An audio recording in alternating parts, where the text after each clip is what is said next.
Everybody, happy Monday night. Today is October 23rd, 2023. This is Across the Pitch. We got the old dynamic duo in the studio today. It's Dave and myself, the original two, who kicked this off what feels like forever ago. But Dave, listen, man, it's a weird time in Philly sports. So, how are you doing as the Phillies just lost to the Diamondbacks? Yeah, I mean, not ideal, especially as you sort of said the Phillies losing to the Diamondbacks, sort of with the series in their hands, it sort of puts tomorrow night in some doubt. I think you'd probably, I know probably you'll probably probably one of the few exceptions. I think a lot of people probably came tonight thinking that no one would get the series, get the game done. But hey, you only scored one run. You've met multiple opportunities with players on base to get some runs, and you leave them stranded. You're gonna struggle to you struggle to win games like that, especially when you give up three runs in one inning, in the second inning, and sort of yeah, it wasn't a good night for the Phillies. But the Eagles won on Sunday Night Football, which is huge. Got back to winning ways. So yeah, mixed bag, and obviously as we'll discuss the Union losing the final regular season game. Yeah, it's a weird time. I mean, we all thought after the Jets lost that the Eagles were kind of done for right now. They got to play the Dolphins. The Dolphins are flying high. But you bring out the Kelly Green, and all of a sudden you get a little mojo back. You beat the Dolphins in pretty convincing fashion. I thought the defense played great.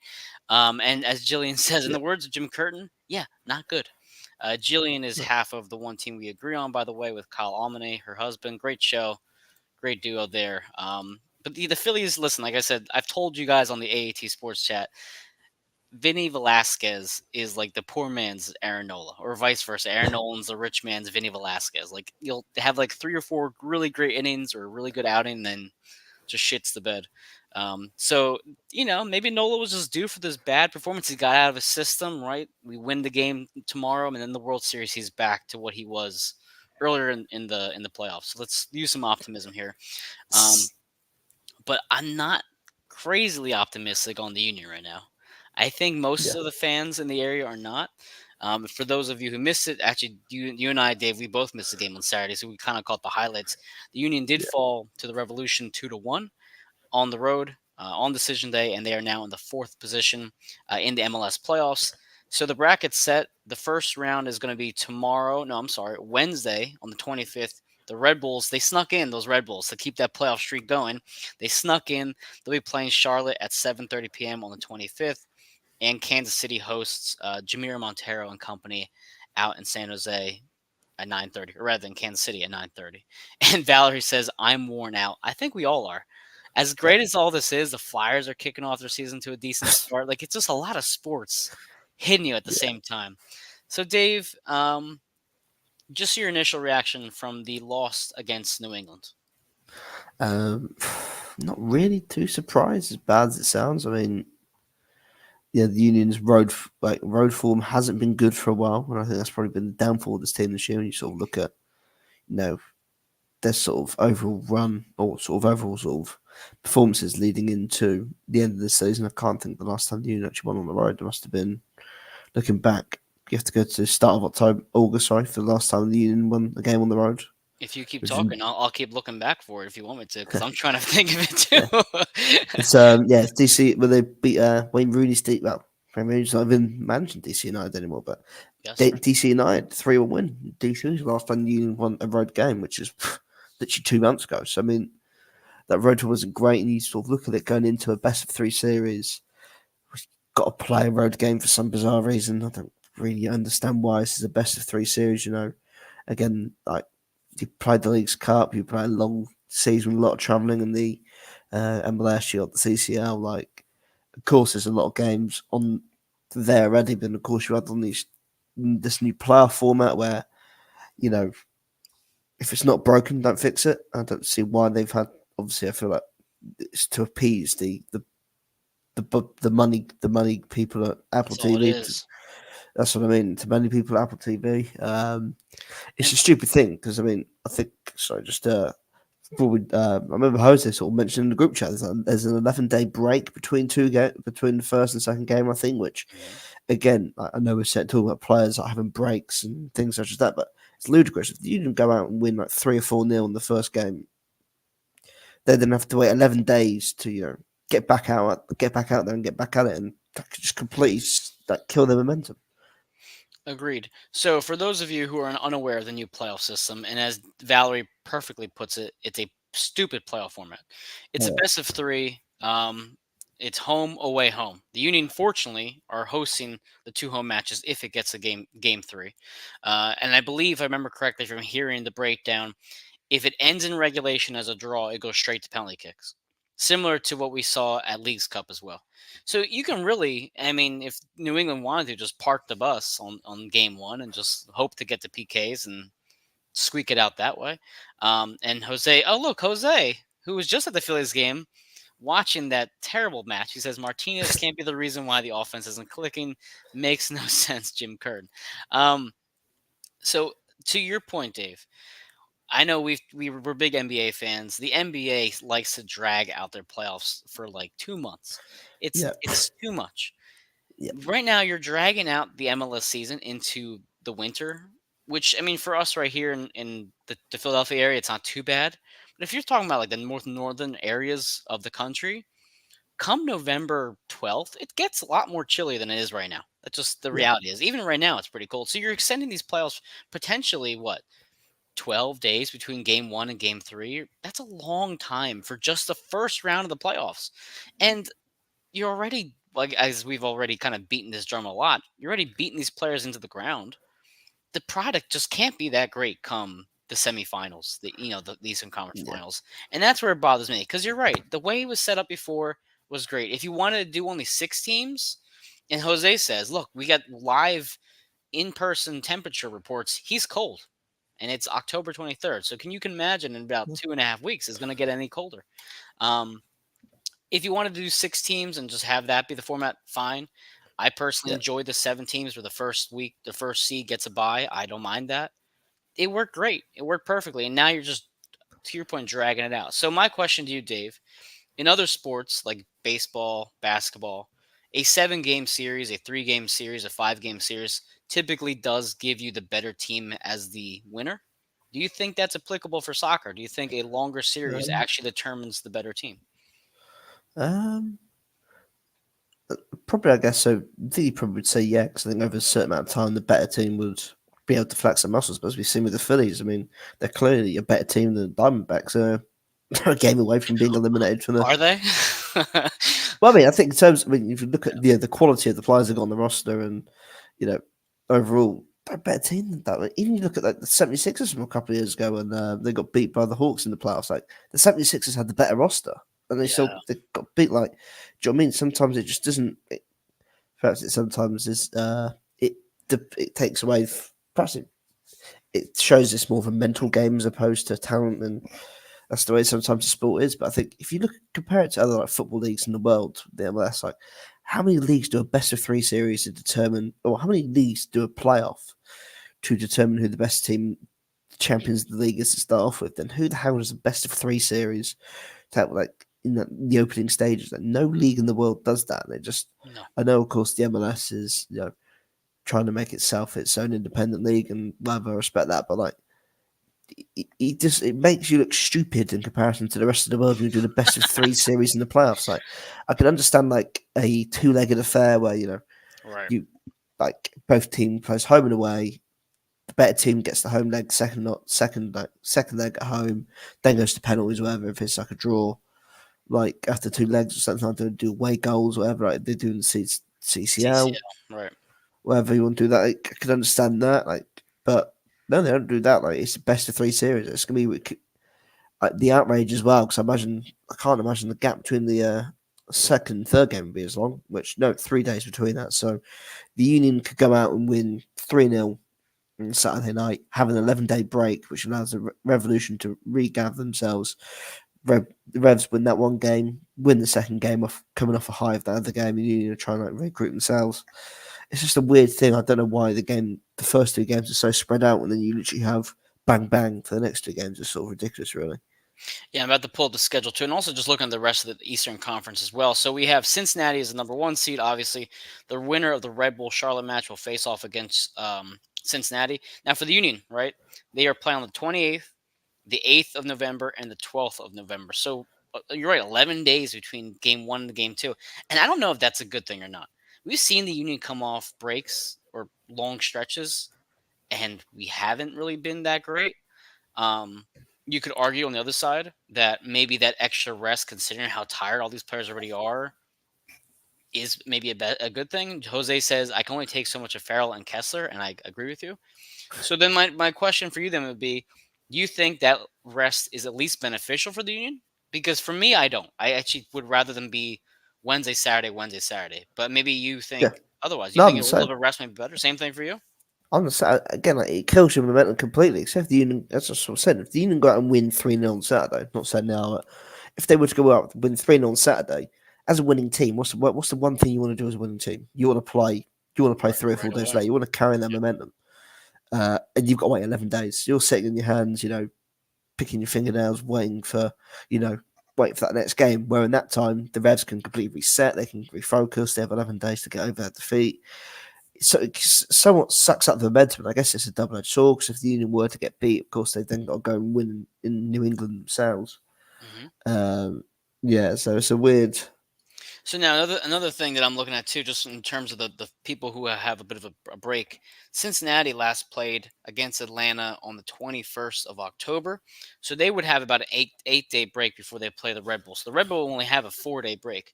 But to your point, let's say the Red Bull have a really good showing against Charlotte and they play really well. Yeah, They're gonna be more high energy, ready to go going to Cincinnati. And listen, you can compare it to the MLB if you want to. The Braves complained about it. Who was the team? The Dodgers complained about it. They had these longer breaks and they just felt like a bit off. They felt kind of yeah. rusty. Well, So yeah, go as I ahead. say, seen in the NFL in previous years, like the first seeds to come into it, and then I think the Ravens getting beat by the Titans and other teams. First seeds coming in like late and then being completely blown out because they've played late. I think again, perhaps there is the argument there, but I just think in football again, I think it's it can be a bit of a momentum killer when especially for this Union team, which has been so hot and cold all year. And again, they went on this nice, not say nice, but they went on this and spectacular and beaten run before the final regular season game. From I think what was 4th of September all the way to the final game. And I think they pretty much Yep. drew every game apart from like two of them. Yep. Um, yeah, it's you just want to. I think in this sort of situation, you just want to carry on playing, keep the momentum going. But should we just dive in? Should we dive into the game look at the game or assess the game on Saturday night? Because I mean, We there's should, but some before I do, also another weird thing with this playoff format. Okay. So Columbus and Atlanta don't even play till the first, so they get an extra 3 days off before they play when we've already completed our first game, and then they yeah, play on the 7th. So think about it, they have 3 games in 11 days, where would have potentially 3 games in 15 days. So even the breaks between the two teams are so much different. I mean it's yeah, not a massive difference, but it's 4 to 5 days. But also think about it from this way: let's say hypothetically speaking, the Union beat New England on the 8th, right? They win two, they knock them out, we're good to go. Now they're potentially waiting another 5 or 6 days before the next round, assuming the other games go to 3 matches. And yeah, then it's like, well, what do you want? Do you want the other teams to knock their opponents out within 2 games, or do you want them to take it to three and tire themselves out? It's the same argument you make for basketball, right? You'd rather sweep a team and rest than play game 7 and then have to yeah. double back again on another 7 game series. But like Um, I was gonna Go say, ahead. going to the NBA things, right? And we Yep, see it so often as well, like when a team's about to sweep the series, or they're 3-1 up in the best of seven series. Like I don't, you see like some very very dodgy officiating. It does again. It could you don't know what the league stance is. Does the league want more games to be played? So of course. it's better value for money for Apple and everything. Would we see some contentious refereeing decisions which you perhaps wouldn't see on a regular match day because who knows? Like we see it in the NBA all the time. Like um, I've got the referees who the NBA always brings out when there's a sweep or they want to extend it to a game 7. Like you, I know who you're Gary talking Jones, about. I isn't it? can't think of his name Yeah. though. Yeah, yeah. Do you know what I mean? Like you do see that, and I think I'm not trying to say the MLS is going to do that or like the NBA like rigged or whatever, but like you do see that, and it wouldn't shock me to see if there are some contentious decisions in certain games or certain series that they want to go the full distance and perhaps even if knowing the Union's luck, 'cause I think their games are obviously finishing a bit later than everyone else's. Like if the Union have drawn, like no, I think you were sort of saying that Columbus would probably play their first two games for the Union, of even like for the Union even get to their second game. So like, Right. if a lot of teams have ended up winning the first two games and winning both series, winning the series, and the M&S has come into this Revolution game with the Union, one like leading 1-0. I don't even know how you even put this in football, like leading the best of three series at whatever. Like, are Up you one going to zero. see some like contentious decisions like we did see? Funny enough, on Saturday night with the unlucky goal with the handball, Yeah. which was a bit harsh. The goal, Harry goal been disallowed for. I'm not too sure what, but yeah, I think you might see some dodgy decisions in that way, and then that then strikes up some like contentious arguments of Well, other is the can you officiating doing it imagine in the if best interest? can you imagine if Messi was in the playoffs? You'd be even more. You'd even have worse officiating. That's So what I mean. again, Yeah, we do have a game on Saturday. It is against the Revolution. We just saw them this past weekend, so it's hard to say that a terrible amount is going to change between then and now. So, in terms of what you expect from this team, how confident do you feel against New England compared to the other teams? Would you have rather played against Columbus or Atlanta? Because I uh, personally feel comfortable with New England at home. I think going to yeah. Gillette Stadium with the turf being what it is what would make me upset. Well, I the don't I don't want to play Atlanta right now because of how well they can score, and I don't trust that we can keep up in a scoring match. We almost blew the game against them earlier this month, or yeah, last at the end of the season. Columbus, I kind of worry about as well. So I think out of all the teams, I'm most comfortable with the Revolution, yeah. but maybe you feel different. How do you feel about playing the Revs? No, I think the same thing. Just to say the Atlanta game obviously was a tight one in Philadelphia the other week, and then of Hmm. course the way that the Union played in Atlanta the other, I think earlier in the season in the summer was just Was embarrassing. It awful. was embarrassing, awful, embarrassing performance. I think. Would I trust the Union to go into Atlanta and get a result if they needed it? No, No. probably not. Um, so yeah, I think it was probably better than two ties, and of course, sort of just if the fans haven't seen the brackets yet, the Union will face the winner. If the Union were to win against the Revs, they would face the winner of Cincinnati versus Charlotte or the Red Bulls. So that's who they would play in the semi-finals. Um, but yeah, I think looking at what to expect, or would I rather play New England? I think I say yeah. I think they're probably What? one of the team I feel less threatened by out of the three teams you mentioned. But again, as we know with the MLS playoffs, like anyone could beat anyone, and I mean, again, like the Union have already been bitten by the Revs. Mhm. The Support Shield year, I think the one beat the Revs 5 times in a row before then getting embarrassed by them at Subaru Park in the playoffs. So anything can happen in the playoffs. Well, the last five matches between the Revolution and Jillian mentions we must test the goalkeeper as well. And I know Jim Liner, who has been a frequent commenter as well. Jim, thanks for joining us. Also mentions he'd rather play New England at home. So the last five matches between these two clubs, 2-1, obviously this past weekend. The Union took care of business 3-0 against them previously. It was 2-1 Union, 1-1 Union, and then 1-0 New England. That 5 matches ago. So over the last five, we've won three of them, or rather we've drawn or won three of them. We've only Yeah, lost two. And again, that's where I feel a little more comfortable. I also am a little bit frightened about Cincinnati, to be perfectly honest with you, because we saw yeah, last year Cincinnati was the one club that could test us the most, and that's why when we hosted them last year, I was like, oh crap, they're gonna beat us. This is just not gonna be our year. I think that was a Leon Flock goal, wasn't it? The yeah, Cincinnati game. yeah, So it took a Leon Flock fluke, really poorly struck ball to beat them last time. So if anything, I'm really rooting for the Revs. I mean the Revs. I'm sorry, Red Bull and Charlotte to maybe have a big upset. yeah. Between the two, I'd rather play the Red Bull. Because Go ahead. sorry to interject. It's the semi-finals. That's just straight knockout, isn't it? Yes. So after this round, will be the Eastern Conference semis. All right. If it was Charlotte Rebels or one, would the Union host the semi-finals? Well, yeah, because it'd be The the higher higher seed, yeah. seed. Yeah, 'Cause I exactly. wasn't sure whether or not that obviously knows the NBA and stuff that changes, but I wasn't too sure if that was different because obviously it was a set bracket. Yeah. Um, no, I think as you sort of said, like playing Cincinnati wouldn't. Again, the Union haven't exactly had the best luck in Cincinnati the last couple of No. seasons. Of course, excluding the playoff game in regular season action, I think last year they lost by the odd goal. They lost by the odd goal again this year in unfortunate circumstances and embarrassingly collapsed against them in the at Subaru Park earlier this year. Yeah, they were up 2-0, Yeah. and then you had that abysmal second half. Yeah. In terms of the Revolution game, though, last past weekend we had the lineup of Uwan Carranza, Gazdag, Wagner, McGlynn, Bedoya, Harriel, and the back three of Lowe, Elliott, and Glessens. Do you feel comfortable throwing that lineup out again on Saturday at home, or how? And what changes would you put Um, out there? I know we have Brujo back. so I've got one. Obviously, I put Martinez in there for Bedoya straight away. I'm not being funny. They're You just about don't to think wait. Bedoya is going to start the first playoff match? I'm not sounding harsh. I don't want to be funny. Of course, if this whole. But well, seemingly it's true that Bedoya was told he wasn't going to get the team next year. I'm not being funny. If I'm Jim, I'm not starting him. I'm not putting him anywhere near that starting 11. Not be, Wow. like, that's just me. If you're playing I like in the yeah. circumstances that there is, like, of course, I'm not going to question Bedoya's heart and determination, but is his head really going to be all there? Is he really going to be? Do you know what I mean? Like Yeah. again, there'll be players in there that have not only performed better for the team this year. I mean, Bueno, It's of Brujo, course, right? Jose Martinez, Brujo when he's fully fit, but like Ali's obviously been a great servant, but like, is he 100% there? Is his focus 100% there? Is his determination like?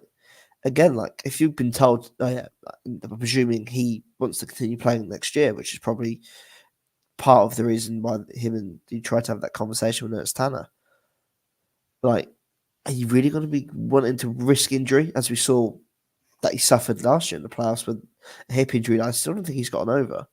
Is he going to really want to risk himself getting injured in there? That could hamper a potential good move in the winter, whether it's to the MLS or elsewhere, maybe in Europe or something like. Is Ali going to really want to be risking himself? The same for Kai. I mean, like Kai Wagner's left. He's gone. I don't think anything's going to ever No, convince him to stay neither now. do I I. think that relationship's beyond repair. Presumably, he's going to want to go back to Europe and make a move back to Europe.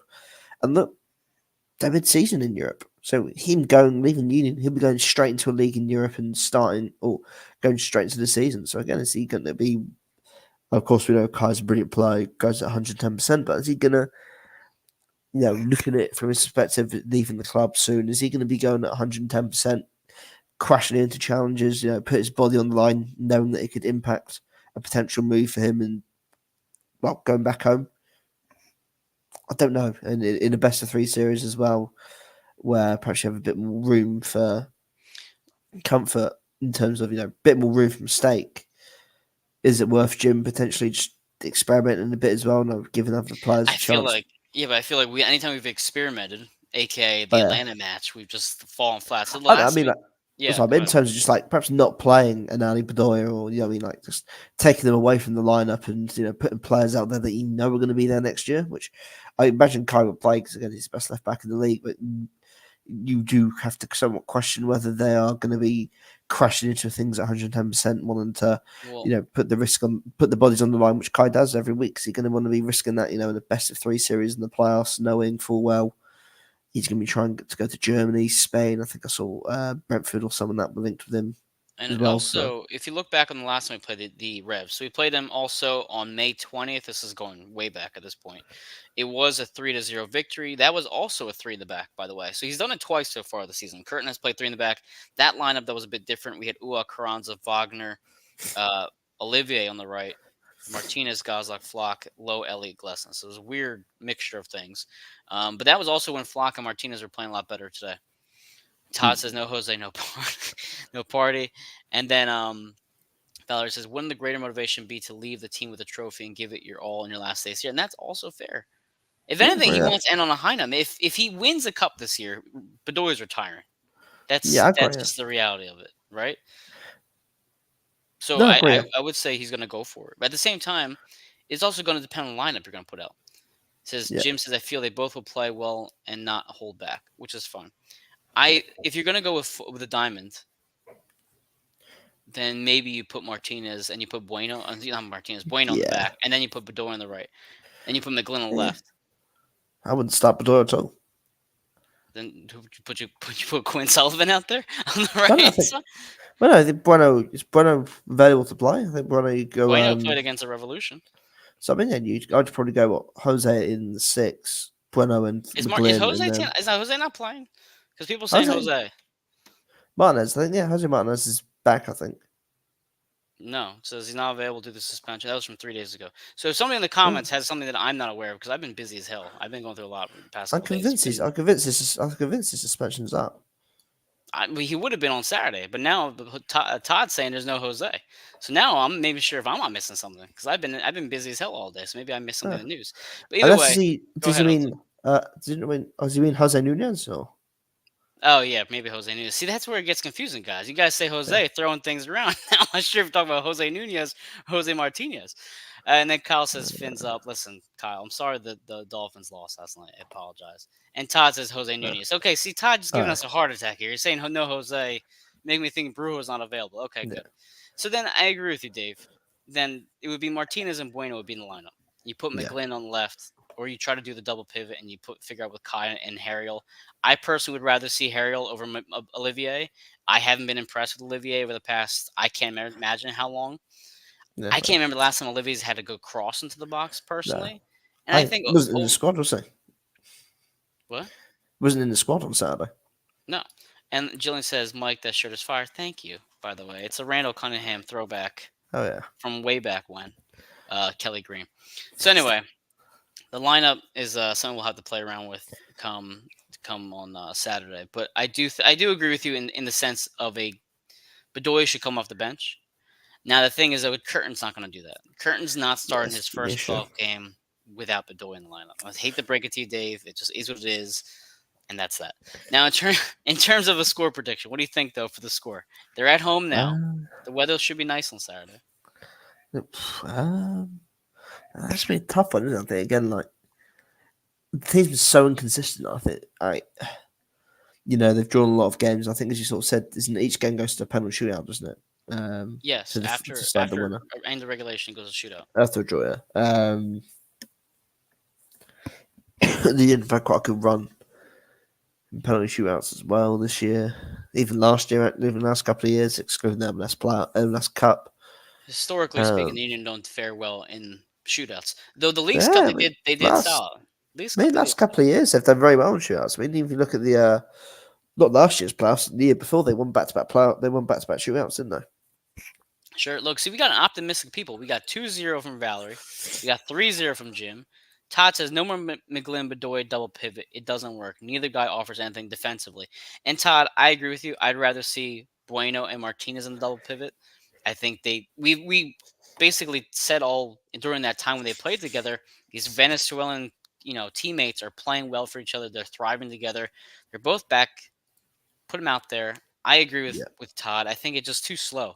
It's not strong enough, especially because you want to win the first game convincing. You want to go out there, set the tone, put the two Venezuelans out there, let them do the thing. Bring McGlynn off the bench if you have to. Bedoya, same thing. Um, but go ahead, Jose.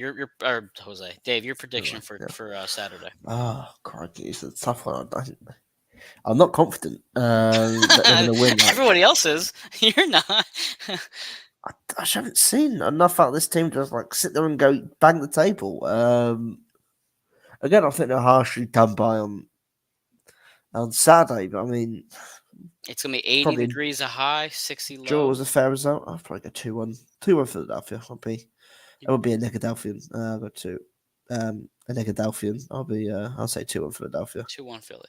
I mean, look at the game on Saturday, right? They went up 1-0 off a little fluky goal from Carranza. The Yeah, handball against Lowe was eh. I don't agree with it. I don't disagree with it. I thought it is what it is. yeah. I think it was a bang man play.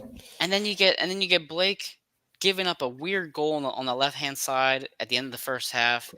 They did have the lead. My problem with me is the fact that the Union are giving up these leads pretty frequently. I think Todd or somebody posted recently on this past week how many points we've dropped over the season when we've been leading. And also, Yeah, that's the start of the second halves have been worrisome for me too. And that's what we saw against Cincinnati, right? You go into the locker room 2-0, you're feeling confident, you open the second half like shit, and the next thing you know, it's 2-2.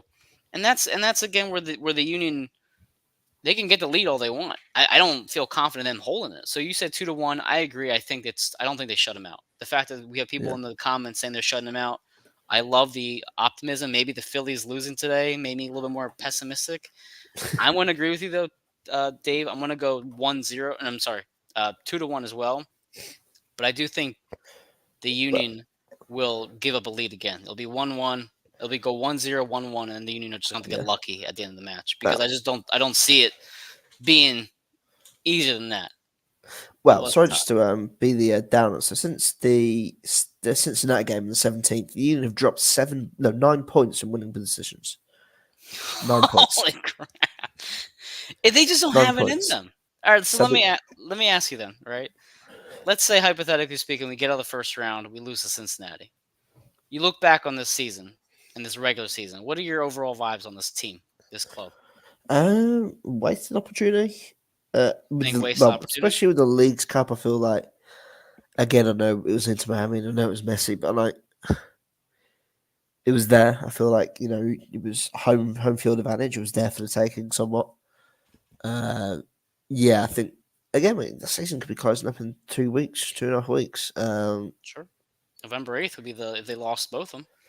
That's what I mean. Like it could be wrapping up in a couple of weeks. I think it's a waste opportunity. But this, I think, especially after you looking at last season, where you look at how great that regular season was. All round, like really putting teams to the sword, killing them, like putting them really 4-5-0, and it's the amount of massive wins they're winning. I think they didn't even almost break the overall goals record in the MLS and things like that. Like it just and to be robbed of the support shield or some BS head to head record or whatever, and wins as opposed to goal difference and stuff like that. Do you know what I mean? Like look at that season, like just it felt like the perfect season. Everything clicked. It I was know this year magical, wasn't it? it was great. And look at this year, and perhaps that did hamper, perhaps not hamper expectations, but that did heighten our expectations, and perhaps it clouded our judgment of how a season will go. Because I feel like this year probably is more of a um, wow. I think that's a good question. Sorry, seeing Todd's Because question. you are touching upon the past year, this year. So Dave, for Todd's Yeah, question is to Dave, why aren't the front three clicking like they were last year? that's a good question. That's a very good question. Might perhaps be because teams have no. I think we've perhaps seen teams approach the diamond more this year, or perhaps have scouted it out better this year. I think that might have has potentially somewhat done hampered where perhaps hampered it. I think again we've seen like the Union have struggled playing with a diamond this year, not just defensively, but going forward, and we've seen that. It's like the opening few weeks of the season was like beating a dead horse. Like they were just creating nothing. It was so lackluster. And I think teams have sort of found out how to compact the midfield and try and stop the Union from playing through the middle and try and get them into more wide areas and focus on playing out wide. And we've only got two wide. When you've only got your fullbacks as your wide options, like that. You're going to struggle in that sort of sense, especially when they're forcing you to go wide. But again, I think Gazdag as well last year. Like I know, of course, he scored plenty of goals this year, but I think Gazdag not being as much of a threat from open play is potentially not has hampered them as well. And Agreed. I think you mentioned it earlier, Mike. Um, just the production from the fullbacks in general. Like, you can't remember the last time Olivier Mbazo put in a good cross into the box or create chances. I think perhaps the chance creation from other players across the pitch, getting the ball into the box for the two forwards, has been nowhere near as impactful as it was last year. Like that Kai Wagner, the first half of the season, I don't think he put in a good corner. I don't think he beat the first man for a lot of his corners, and all actually found the Union playing the box. I think it's a combination of a lot of things. And I think of course Mikel hasn't been as impactful this year as well. I think he struggled to get into a groove. But again, I attribute it to Jim not giving them the full 90 minutes or giving them at least a longer run at things. Julian Carranza has been more wasteful this year than he was last year. There's so many chances you look at this year, like the open goal misses he's had, the sitters and one-on-ones he's had, which you look at last year, and you think he probably scores half of them. I think it's just a combination of a lot of things. Maybe it's confidence. Maybe it's just teams have found out the way the unit played. Overall production. I think it's a lot of things, Todd. But I think it's a good thing that perhaps if you did a deeper dive into the season, where you could perhaps pinpoint a couple of things. But I certainly think for Gazdag especially, he's just not been as he just hasn't been as impactful. He hasn't been as clinical as he was from open play last year, especially. Well, you think too how many players had career years. Kai Wagner had a career season. Um, Kyle Yeah, says Mbaza's potential is like Dominic Brown's potential. It's true. It's there, and you know what? Jim Curtin has said that too. he's mentioned in the press conference at least once that Olivier has potential to play overseas and thrive. He just I think. Well, I doesn't think he will click be with going him. overseas. I think he will be going overseas at the Well, end with of the the season. visa, yeah, well, because of the Yeah, visa issue with his family. And Valerie also says, "Woe to all ye who remember not the many lean years before 2019," which was true. We've gone through a lot. I know we're complaining because we're spoiled now, but the point is, we are still yeah. expecting more things.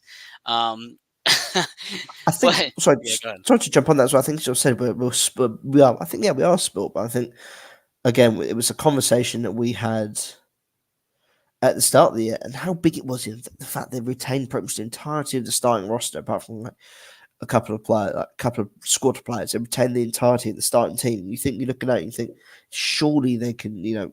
That's a good sign. They can carry on. You look at so many teams that lose such key parts of the squad or a starting team every season. Like we see, like the Red Bull, like the NYCFC. Sorry, they lose Castellanos, they lose a couple of other players. They've not been anywhere near the same team. Like, and you look at then you look at it with the Union, you think they've got everyone back from last season essentially. Like, how can they not build on that? How can they not continue to grow and develop as a team? That was just year one of this team, of this complete Union that we finally have got put together, and they've regressed a lot. Maybe as you sort of said, it's a career year, and typically with a career year, you get a fall off. Um, Well, also too, and to Todd's yeah, point, and I've been looking on my phone here to try to figure out last season. So I'm going to bring up Eric's point real quick.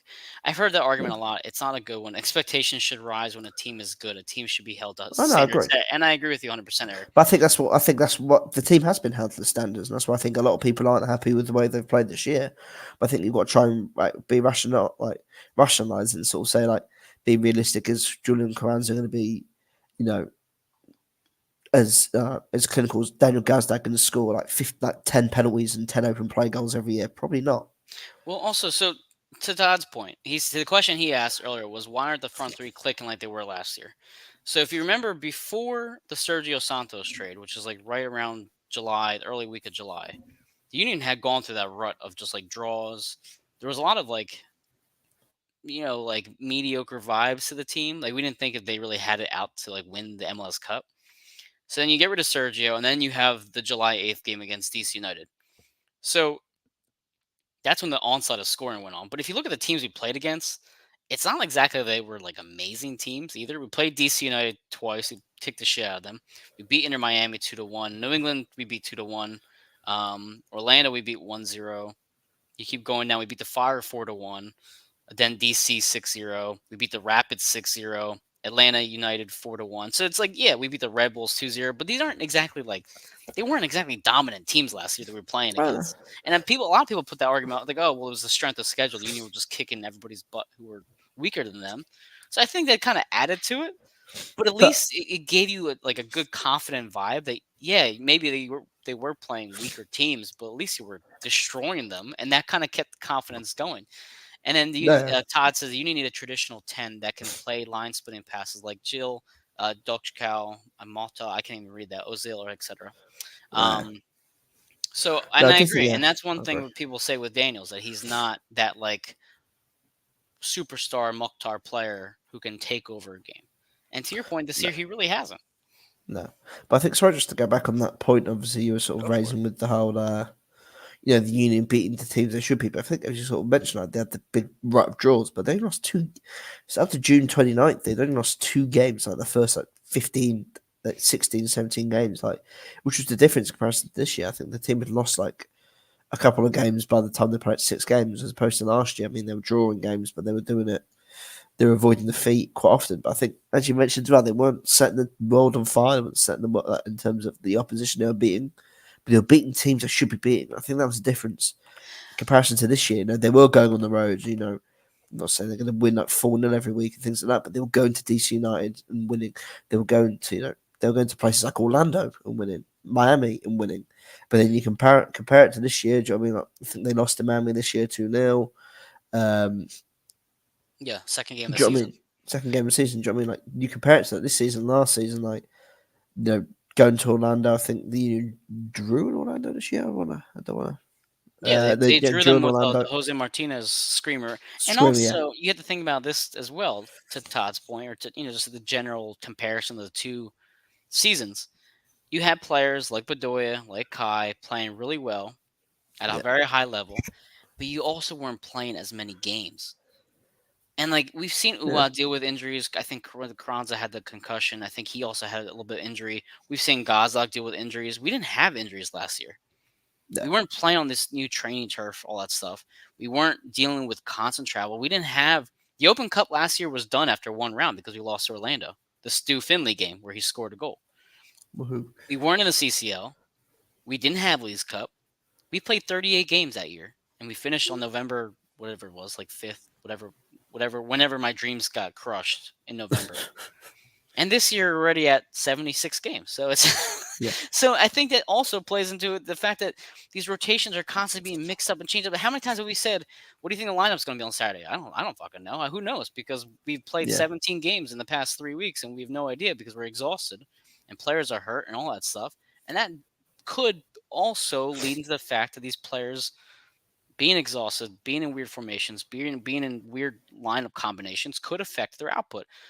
Ua also didn't have the season we all thought he was going to have either. To be perfectly honest, we all thought he was going to have a breakout year, and he didn't. So that also put into Yeah. contribution to that. And then Jim says, as a PSU fan as well, I unfortunately agree with you about not winning the big games for both teams, and that's what it comes down to as well. The Union have had chances to win a trophy. We could have won Leagues Cup, we didn't. We could have we should have probably beaten Minnesota in the Open Cup, at least try to advance. We didn't. Yeah. The CCL, we made the semifinals again. We didn't. We couldn't beat LAFC again. This is really our Again, I last think chance, and I don't have any faith that they're going to win it no. when it matters. Go ahead. But I think even then you could probably make the argument they had a good chance to go to LAFC and get something before Barza got sent off for that second yellow card, which I think I remember calling within the first 20 minutes. And I remember when Hmm. Barzo and Bedoya both got yellow card inside the first half, and I said they need to take one of them off because you can't have two players on that side with Bawanga going up against the arguably the best player in the MLS at the time, both on yellow cards because they're going to target them and it's going to end up something's going to happen. And lo and behold, it did. Olivier got absolutely rinsed, had to foul them because there was no cover on the right hand side because Bedoya had been beat because he couldn't commit the foul or he couldn't risk putting challenging. Ali was sent off, and then the game, the whole time just completely unravelled. And that, again, perhaps Jim's in game management at times hasn't been as great as it was. I mean, even perhaps then you could probably argue perhaps Jim's in game substitutions haven't been as impactful. Like, you remember that the Orlando game, I think at home this year, they lost 2-1. And of course, the whole it came out that Mikel Uar was actually ill, so that's why he didn't play the full game. But they replaced Mikel Uar for Matt Real instead of the attacking option of Rafanello on the bench. Like, instead of putting on an attacking option, they took off the only striker they had in the team. Well, only other striker they had in the team, which left Chris Donovan up front on the zone against a back three, and didn't test Orlando for the rest of the game. Doing just Do you? in-game tactical decisions like that. Perhaps Jim Well, hasn't that. been at Well, no, go ahead. Finish your thought real quick. so perhaps Jim hasn't been up to the standards that he set last year as well. And listen, also, yeah, I mean, we were talking about the front three, Todd, and again, it's a great question. How about last year's front four? Because you have to throw in Corey Burke into that mix. He's not there this year. Yeah, He's not. And you bring in Chris Donovan or Quinn Sullivan up top. Or maybe it's not really been Quinn as much. It's mostly been Donovan. And you put him next to Carranza, and it's just not the same threat you had no, last year. It's just not. And that might be a contributing factor as well. And you also had Sergio for like a few months of the season as well. But go ahead, Dave. no, yeah. I think again, I think you do. There was no plan B for this team, which is a frustrating thing. Right, again, when the team does need a goal, they need to perhaps change the style of play. They can't just go long and again, Uar and Crimes are both tall, but you know what I mean? You haven't got that battering ram of player like Corey Burke who's going to steam in there, win headers, and cause a bit of chaos in a different manner as opposed to having pace and power. Like, it restricts you to playing one way. And we've seen it plenty of times when he's not on the pitch, and this year when the Union play long balls forward and they And try to be a bit more direct, the ball just comes straight back at them. speaking of the long ball, doesn't it feel like we've been called offside this year more than we have in previous seasons? Or is that just Yeah, me? I feel like Yeah, Ua has been called offside like crazy. So there are crowds. Yeah, Eric makes a funny point. That's the other point that Philadelphians ignore, or Posidelphians ignore. All these chances in a CCL spot is all we have to show for it. The season has been a slow and painful burn. I just want to be put out of my misery already. I like Eric's pessimism sometimes. It makes me yeah. laugh. But I mean, It's it. You go ahead. Go ahead. so now in our luck, I mean, we're all negative and we're all not feeling great for this. This would be the one time Union do end up winning these DMS Cup. You know, everyone else is doubting the team and has written them off. This would be the year that. There you go, Julian. Yeah, I mean, been offsides more than other team this year. Perhaps teams. I've noticed teams are perhaps playing a higher line this year against Union, which Sure. perhaps they haven't played in other years because again they You know s- they got the you saw pace and DC do that. DC United yeah. did that. But go ahead. Yeah. So I mean, like the strikers are playing on the last man, and perhaps they're not timing the runs right. That might be a defensive strategy to step up before the ball's played. Yeah, I think as Eric says, but it has felt like a slog this year. I think there's been so many games, including like League's Cup. I think the League's Cup towards the end was a bit of a slog. You know, like watching the Canetto semi-final where it was just like, just slam your head against a brick wall watching a team that you literally saw the Union destroyed 10 days before and 5-1, and you're just thinking, where is the tempo? Where's the intensity of this team? You know, and they got lucky because of a red card and a bit of magic from Chris Donovan. Speaking of people choking and when it matters most, the Astros are down 8-2, and Dusty Baker, I believe, has never won a Game 7. I know Kyle had posted about being a Giants fan with Bruce Bochy. With him, he's always been undefeated in Game 7s. Well, they're taking it to the Astros right now, 8-2. Yeah, So the Phillies win tomorrow night. They're playing the Rangers, it seems like, pending some sort of amazing comeback. Um, but you know what? The thing is, last year, though, Dave, too, is that the Union were when they needed to win a game, they won a game. They were able to find that next gear and take it to the next level and win those games. We've seen it multiple times now this season where they've had a chance where let's say Cincinnati dropped points and we failed to win. Even the game against the Revolution, you could have secured the third spot and you couldn't because you gave up two more goals when you had the game at home against Cincinnati. Can you imagine the push for the supporter shield? How much different that would have been if you had won that game. You would have legitimately had a chance to make a run for the shield yeah. if you had beat Cincinnati home. You failed to do it. And I can think of probably 4 or 5 other times, and I'm sure people in the comments can think of about 3 or 4 other times.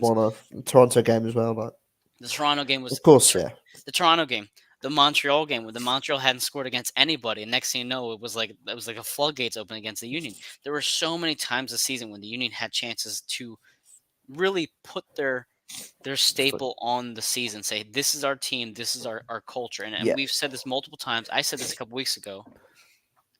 You can't say that this team is uncharacteristically playing bad when it's been all season. This is just who the Union are. They are yeah, a middle of the pack Eastern Conference team. They'll have games when they can play against the best. They'll have games when they play like shit against Toronto. And that's just the reality of it. Eric yeah, says this comes down to the question of whether it's better to be close and never get it or never be close at all. I think Eric's getting really philosophical on me. I don't know if he needs a yeah. hug tonight. I, I hear you though.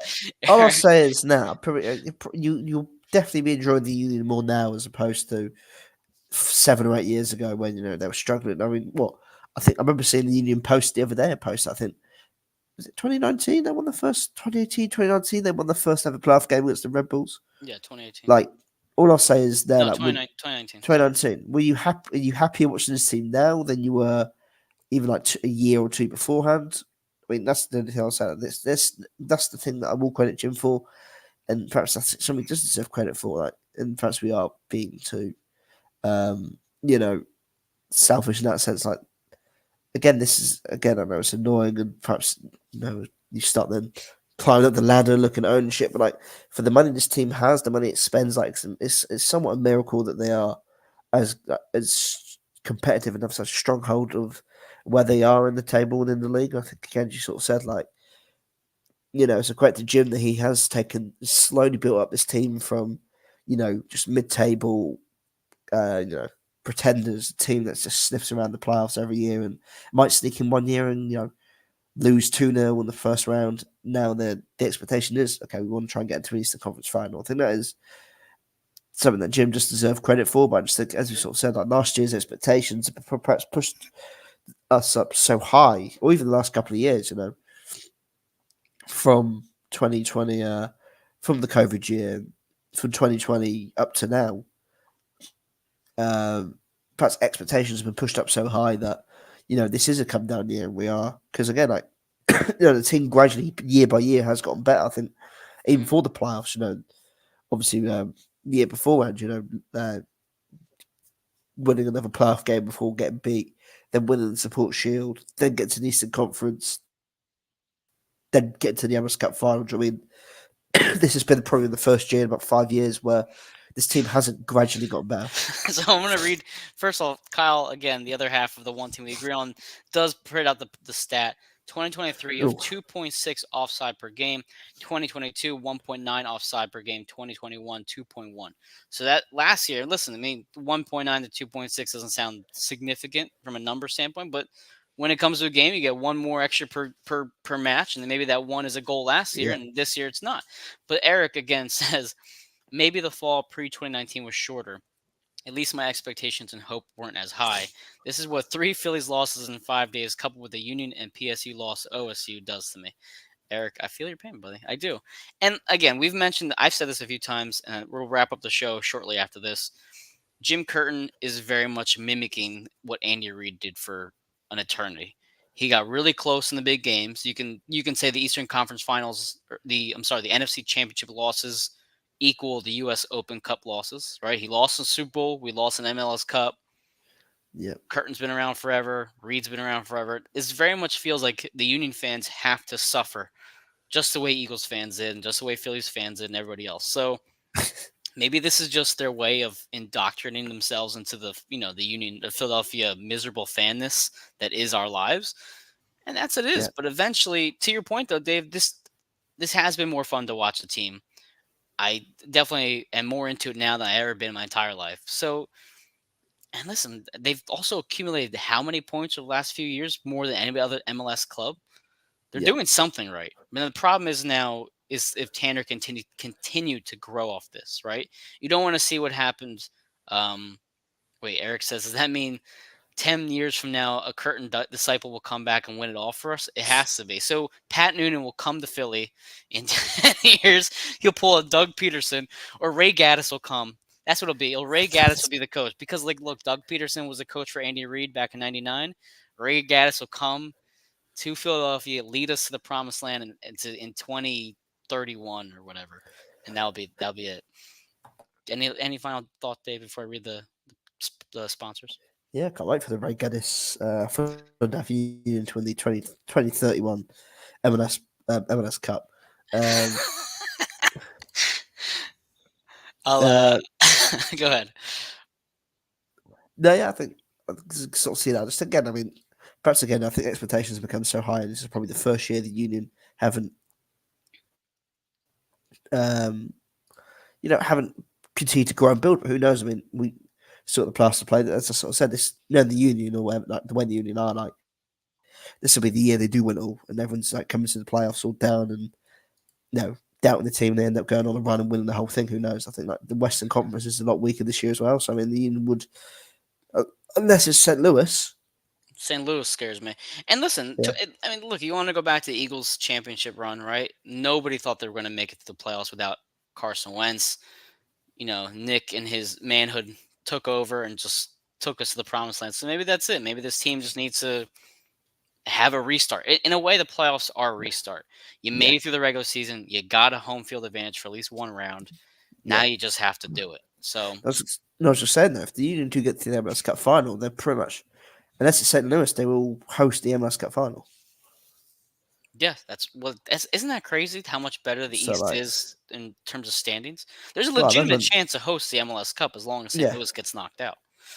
Well, I mean, I remember the whole argument the year the Union won the Shield was, oh, it's not fair. The Western Conference play tougher games. Like, now look at this year by year thing, really, and you can't really get all upset by it or anything. But No. yeah, I think no, yeah, it's gonna be a who knows. I mean, perhaps I think my tone shifted as well, perhaps throughout the show. But I think it's hard to look at this and it's hard to look at it with a positive outlook with the way that the season has ended. But you know, football's provided a lot of weirder, funnier and weirder things and ways to shock you. So who knows? That's true. Speaking of shocking, Allstate Insurance Agency-Debora Sigler is 6750 Iroquois Trail number 3 in Allentown, PA. She specializes in insurance for auto, home, renters, life, and much more. Get a quote today by calling 610-395-6100. That was a weird segue with the shocking thing. I don't know how I got there, but here we are. Vinny's Pizza. Discover a new favorite by trying the top pizzas in Allentown, plus pasta, salads, calzones, sandwiches, and more. Check out their new menu at vinnyspizzarestaurant.com. South of the Grills, offering a unique twist on a traditional sandwich shop. Homemade hot and cold sandwiches, salads, appetizers, baked goods, available for all events at southofthegrills.com. If you're hosting a union watch party, call South of the Grills.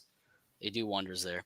Manscaped, get 20% off by using the code AAT Sports at manscaped.com. You have Philly Sports Trip. Join us in Washington. We already did the New York one. Come to us with Washington. Secure your spot at phillysportstrip.com and select Allentown Pickup at checkout. And listen, last week, a couple across the pitch things. We did the interview with Rachel Gray for the Sons of Ben committee. We're going to release that soon. Jose just interviewed Julian Carranza. He did a great job with that. If you haven't caught it, check out Yeah. his YouTube account. Full. I said, check out YouTube. All the full video is on his Twitter account as well. So Exactly. It was a great interview in Spanish, English subtitles. Great job. And also some other things in the works right now for us. Jose and I may be debuting something. We'll see. We'll have to wait till Wednesday for this. So no spoilers. We're going to see if Wednesday comes through. But listen, man, it's been a fun year. As I said, the season restarts.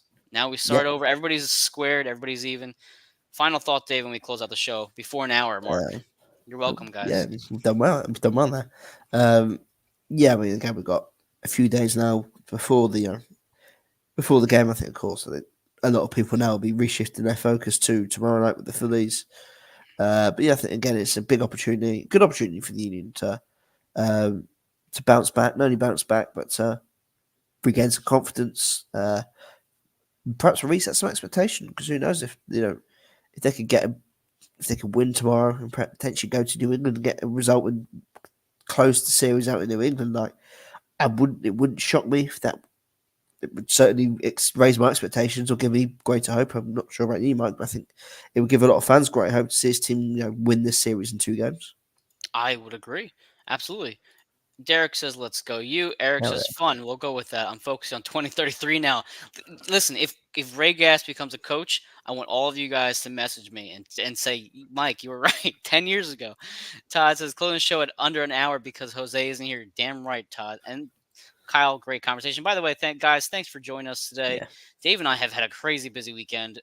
We barely caught the game, so I appreciate the comments because it helps us get things going here, because I've been working all day and I got to work after this too. So, Jim, again, thank you so much. And by the way, I'm just going to quote, Rocky, right? Just win, man. Win. That's it. Win. That's all we need. Good night, everybody. Have a Monday night. Go Phillies. Good Union. The Phillies, go Eagles.